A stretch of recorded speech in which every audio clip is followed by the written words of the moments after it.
one thing we did last week was a why session with our team. We got this from someone else who basically called it a 5-year-old day. And that's the team gets to come onto a call. We're all virtual, so we did it on Zoom. And they just get to ask why. Why do we do this? Why don't we do this? And it was actually really insightful. There were people in certain parts of the company who brought up good points of why are we doing this certain thing, and there was stuff that maybe we were doing in the past that made sense, but doesn't make sense to do anymore. Or why don't we do this? Some great ideas were generated. And even the ideas of people when they weren't sure like why we were doing something, I felt like it got a lot more buy-in from the team because once the person from a different department explained, hey, yeah, we do it for this reason because it has this effect and it drives this, I felt like we actually got a lot more buy-in from the individual team members. So that was a pretty cool thing. We had never done that before. I think it's something we're going to start doing maybe every 3 or 6 months because a lot of times we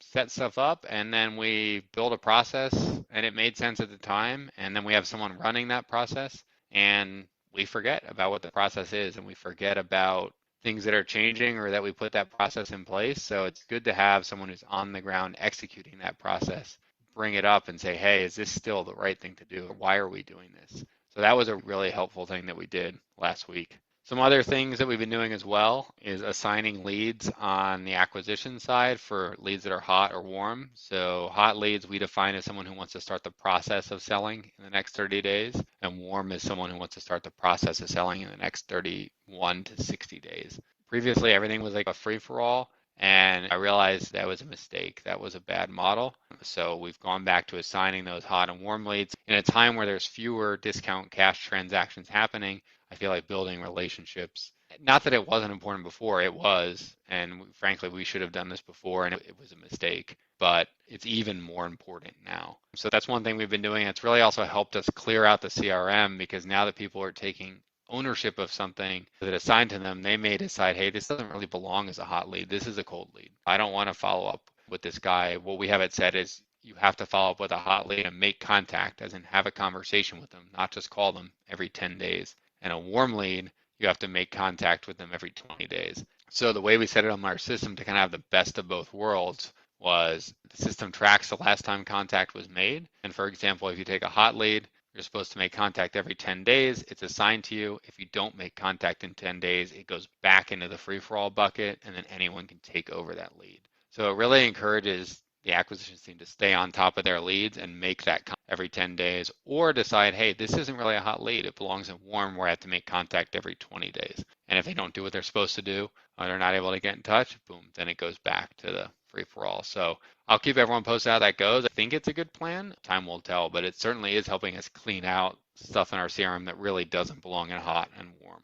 One other thing we realized is we were just generating too many leads, so we were overwhelming acquisitions, and we figured this out because the last month or two are what we call our lead qualification rate. So people who make it through our qualification process and they end up either as yes, they are qualified. It does make sense for them to sell to an investor, potentially. It's retail. It makes more sense for them to list with an agent, or not qualified is really the third bucket. Can't believe I forgot about that. So they're not even really interested in selling at all. They just had called and wanted to know what their property was worth or whatever it may be. And before we were at a 50% rate getting those people through the process. And now since last week, since we decreased the number of leads we've been generated by being more targeted about who we're reaching out to, we've actually increased our lead qualification rate to 67%. We really are shooting for 75, maybe more. But I think we were just really overwhelming our acquisitions team with too many leads where they couldn't give them the proper attention they deserved, and they were so busy qualifying new leads that they didn't have time to build relationships with existing hot, warm leads that were already qualified in the system. So that's something that we've gone ahead and changed there. I think it will make a difference, but I will keep everyone posted on that.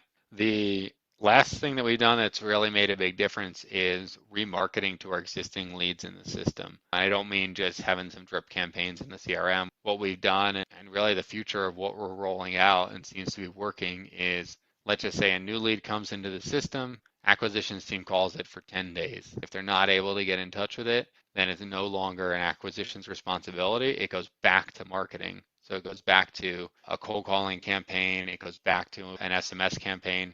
And then what our cold callers try to do is get that person on the phone, really to say, hey, are they still interested in selling? And if they are, they try to live transfer it to an acquisitions person. On cold calling, obviously you can't live transfer, but you just want to see if they're interested again. And if they are, they get moved to the top of the bucket of leads to call. So what I realized is our acquisitions guys were spending a lot of time kind of chasing people down who weren't answering the phone at all. And after a certain amount of times, if they've been in our system for 10 days and they've gotten called maybe 40 times, it's probably doesn't make sense to have that as an acquisitions responsibility anymore. Someone needs to go and see if that person still even has any remote interest in selling. So we are putting that back to cold calling to try to live transfer it over. That's preferential. And also back to outbound SMS marketing.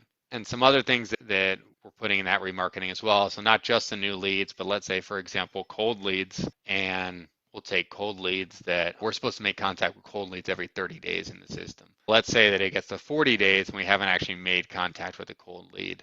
Then what we'll do is push all those over as well to cold calling and texting, see if we can regenerate that lead. So that's a theory. We're going to build a couple different kind of smart lists based on last contact date and based on the stage the person is in, and see if we can take some of that heavy lifting off acquisition's hands so they can focus on the best prospects that they should be calling. I think that was really the main things I had this week that we've seen moving the needle. Obviously, it's tough to get deals out there right now, but I think these things are going to make the difference. So that Y day really helped us find some of our blind spots, assigning those leads that are hot and warm, not overwhelming our acquisitions reps, and remarketing to existing leads in the system that acquisitions shouldn't be spending time on. So I'll keep everyone posted on how all this stuff works out in the coming weeks, but I think we are making some really good progress. Oh, also one thing is we're having our quarterly meeting on Friday. So we're trying like a new thing where the team is also, after that Y meeting, we're having another one to generate ideas from everyone in the company. And then we're going to set a quarterly overall goal for the company. And then we're going to base our rocks